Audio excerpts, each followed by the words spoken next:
Welcome to The Explainer. Today, we're going to pull back the curtain on a part of the job search that so many people get wrong or just ignore completely: the art of the follow-up. You know the feeling, right? You pour hours into making your resume perfect, you write an amazing cover letter, you hit that submit button, and then nothing, just silence. It's like your application just disappeared into a cosmic black hole. But what if I told you there's something you can actually do about it? That's what we're talking about today. We're going to help you turn that painful waiting game into a winning strategy. We're unlocking a secret weapon that can make all the difference. So let's get right into it.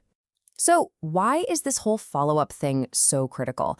And let me be clear, this is not about being annoying. It's about being strategic. A great follow-up does way more than just ping their inbox and say, "Hey, remember me?"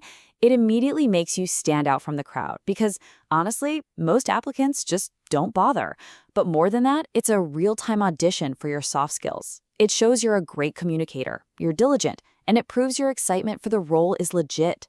And the best part? It can often be the very thing that gets you that status update you've been waiting for. All right, so we get the why. We know it's important, but the next and maybe the biggest question is when.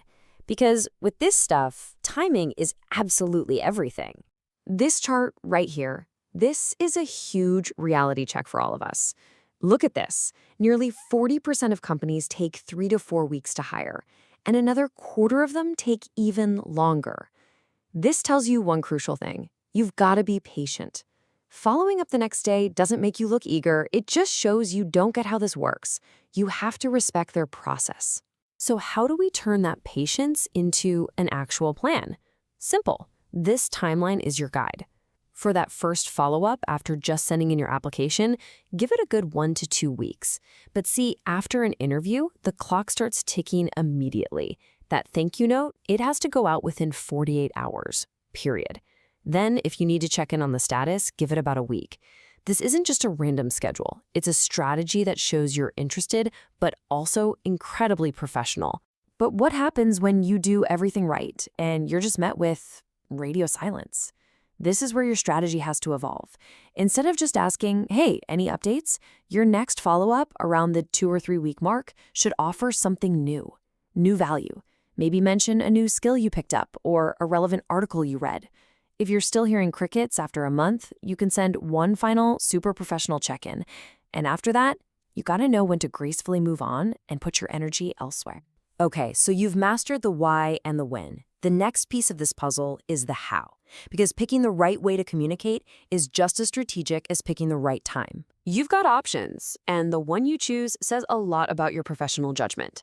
Email is the gold standard, no question. It's professional, it's expected, and it leaves a paper trail. A phone call? Whoa, that's a power move. It's best saved for when you've already built a bit of a rapport. And LinkedIn? It can be a fantastic way to show you're proactive, especially with a modern tech-savvy company. The whole point is to match your channel to their culture. And listen, no matter which channel you pick, these rules are golden. Always try to find a specific person to contact. It makes all the difference. And then you have to commit. Pick one person and one channel for each follow-up. Blasting the same message to 5 different people just looks disorganized and, frankly, a little desperate. Now for the main event. What on earth do you actually say? This is where you really get to shine. Before we get into a template, we need to talk about one key concept: your value proposition. Now, this isn't just you repeating a line from your resume. Think of that as your why you should hire me argument, packed into a single, powerful sentence that connects one of your top skills directly to what they need for the role. You know, the perfect follow-up email is kind of like a simple recipe. Every single great one has these ingredients. You need a clear subject line so they know exactly what it's about, a quick reintroduction, a line that shows you're still super enthusiastic, and then the secret ingredient, that single, powerful value proposition sentence. You wrap it all up with a polite request and a professional sign-off. Nail each of these, and your message is going to be effective every time.